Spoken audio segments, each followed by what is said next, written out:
Please be seated. I'd now like to invite Janet Bolonik to please come up and tell us a little bit about her family history.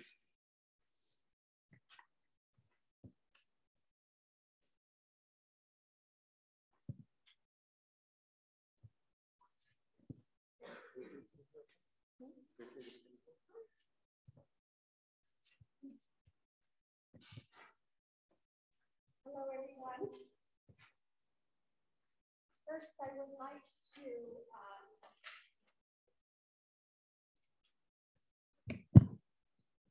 thank you. First, I would like to introduce my father's family.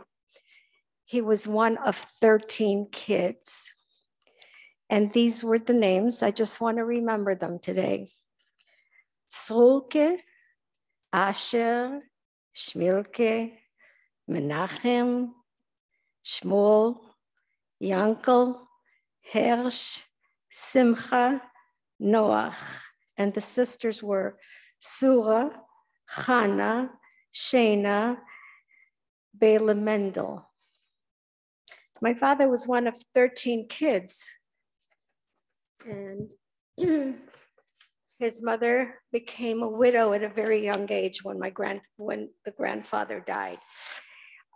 They lived in Stanislawa, Poland.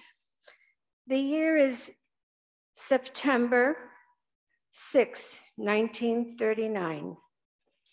My father was 20 years old. The war was coming to Poland. The Germans were coming, and unfortunately, the Polish people, the Polish army, could not hold off for more than a week or two. They had very, very old guns and whatever. So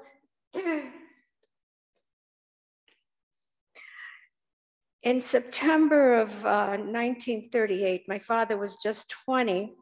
He was one of 13 children, 9 boys, 4 girls. His mother was a young widow with no man in the house.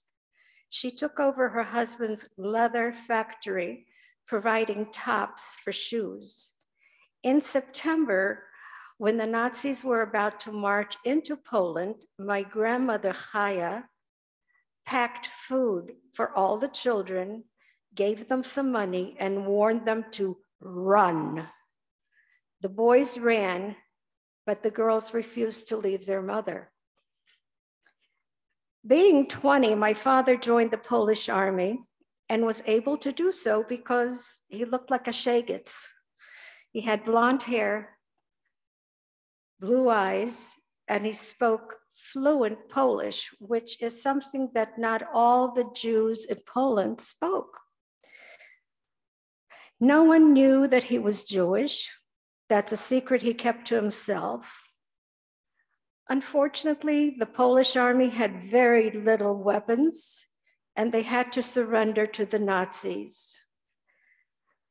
My father didn't waste any time and ran to join the Russians in their fight. While sitting around and eating, he said, and I quote, "I wouldn't feed this food to my dog." Hearing that, his superiors sent him to the Ural Mountains to work as a slave in a cave. Because there was hardly any food or opportunity to sleep, my father came down with dysentery and would have died had it not been for a female doctor taking pity on him, giving him tea to drink. After the war, my father was able to escape and went back to Poland to look for his siblings.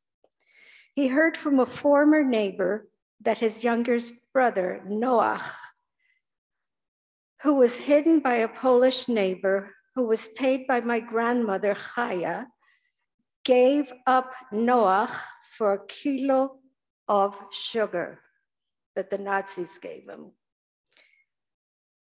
My parents never spoke about their experiences, but when my mother was dying, my father was a little weak, and I asked my father how he was able to survive.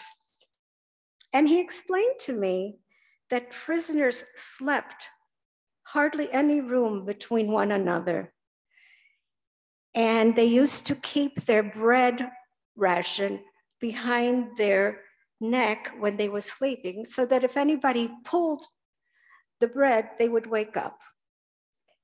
Well, my father listened to the death rattle. When people are dying, they have a rattle. And when he heard that, he stole the bread. And that's how he managed to survive. And that's my story.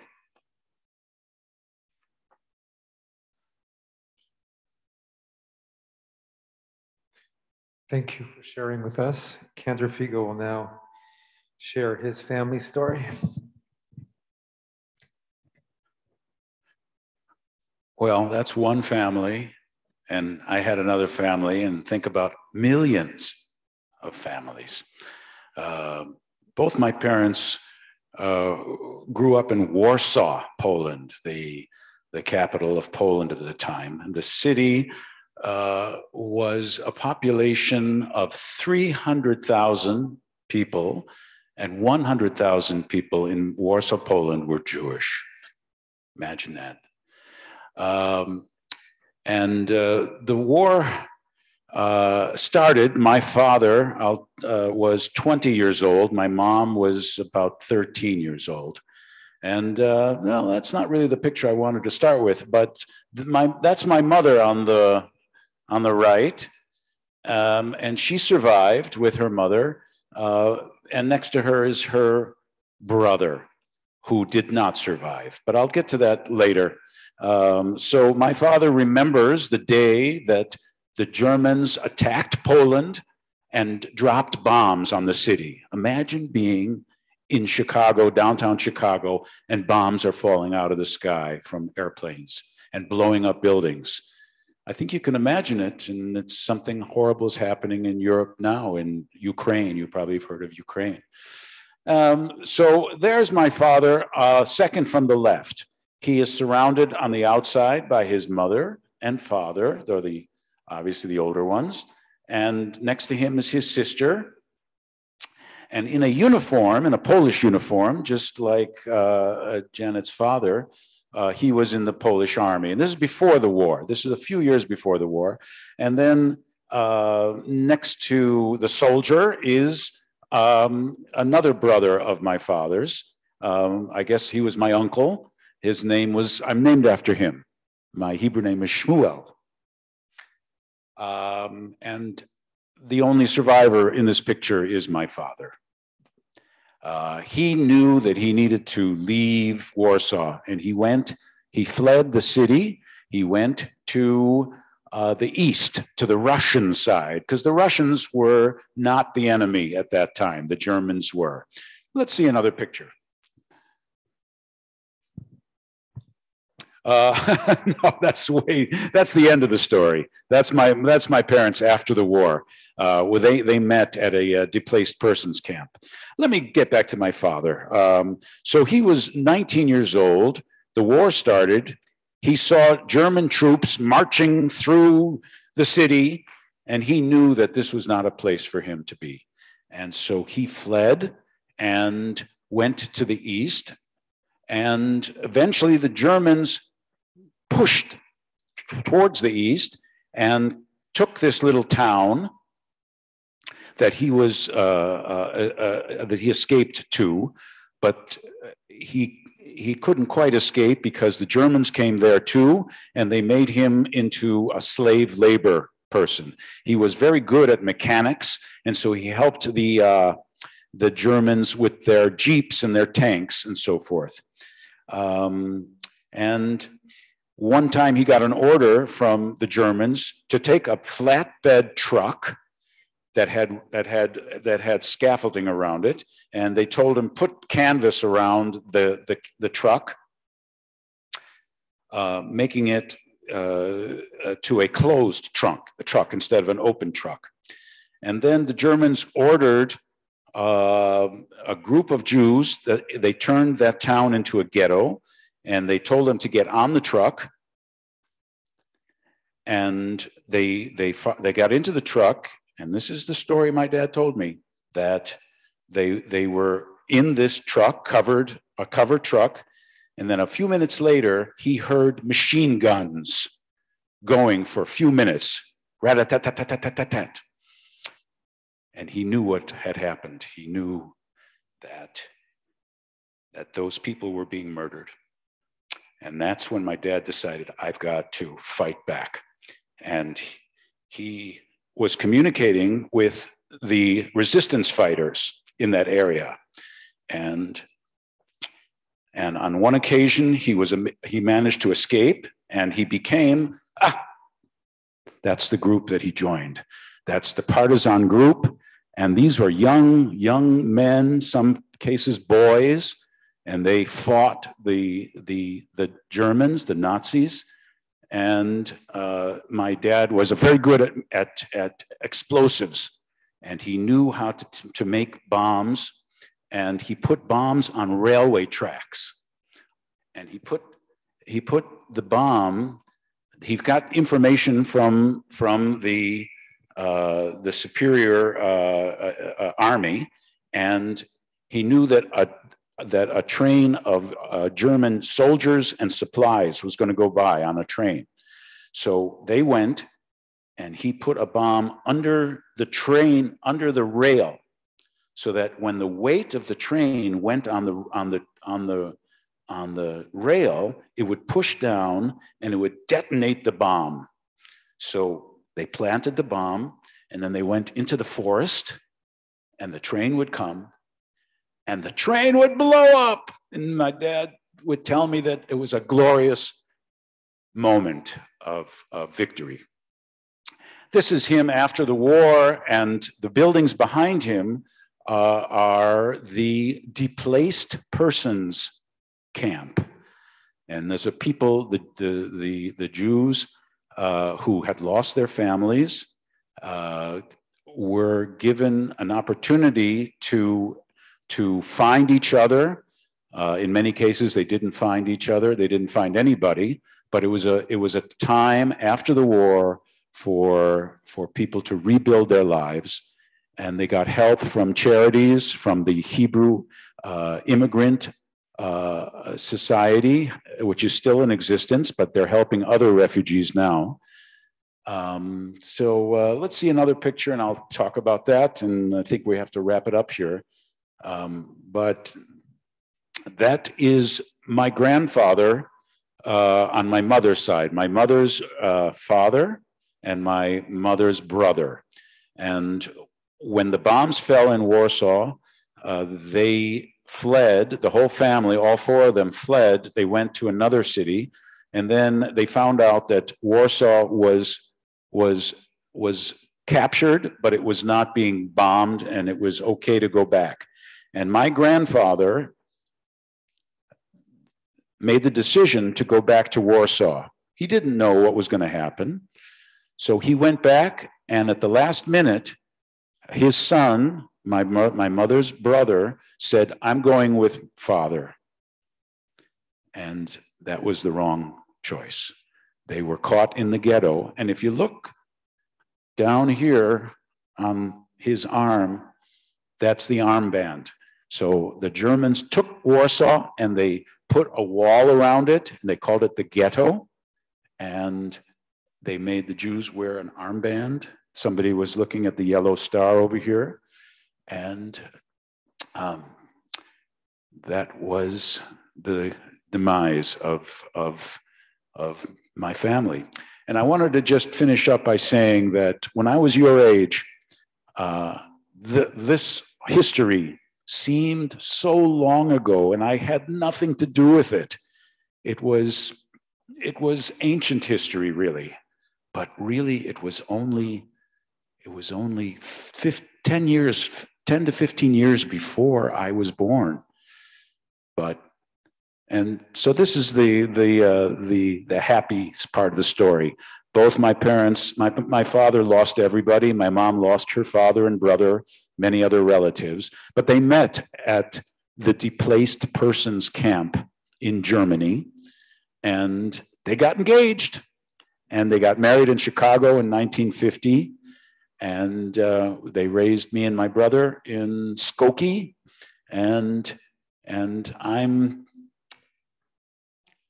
the only one left to tell the story. So that's what I wanted to share with you. Just one small, tiny, minuscule part of the whole tragedy of the Holocaust. Thank you to Cantor Figa for sharing his story as well. I believe we have Ani Ma'amin now. Cantor, can you explain, did you teach the children a little bit before, or? A little bit. I'd like to hear your take on it too. Well, I said to the kids that this is a very important item of belief of the Jewish faith, and it was documented that many Jews, knowing that they were going to be killed, in fact, when they were lined up to go into horrendous thing, the gas chamber, they sang this song in hopes that they would be saved and in hopes that the Jewish people would be saved. Beautiful. Well, I wanted to add that the story behind the melody that I think you're going to sing is that this melody was composed by a Hasidic man who was part of the Mojitz clan. The Mojitz clan were a group of Hasidim that were known for their songs. They sang songs all the time, and this man was the composer of songs for this Hasidic group, the Mojitzer group. And they say that he was on his way to the gas chamber in one of the trains, and as he was going, the melody dropped into his head. And then he knew straight away that the words he wanted to put to it were the statement of belief. That even though he knew he was going to something horrible, he believed that one day there would be peace in the world, that Mashiach would come. And so he composed the melody and sang it, and everybody in his car were so moved. And he wrote down the words and the notation, and he managed to get it out, and it was passed from place to place. And eventually it got back to Mojitz, where it was from. And then it went around the world. And so this was his last composition, the Nigun master, the composer of the Hasidic Mojitzer group. Let's stand up.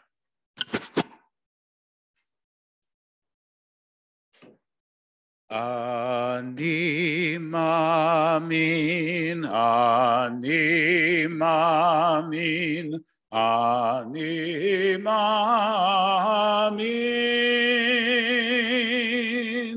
Ani Ma'amin, Be'emunah shelema, Be'viat HaMashiach, V'af al pi she'yitmamea, Im kol ze ani ma'amin, V'af al pi she'yitmamea, Im kol ze ani ma'amin. Ani ma'amin, ani ma'amin, ani ma'amin, ani ma'amin.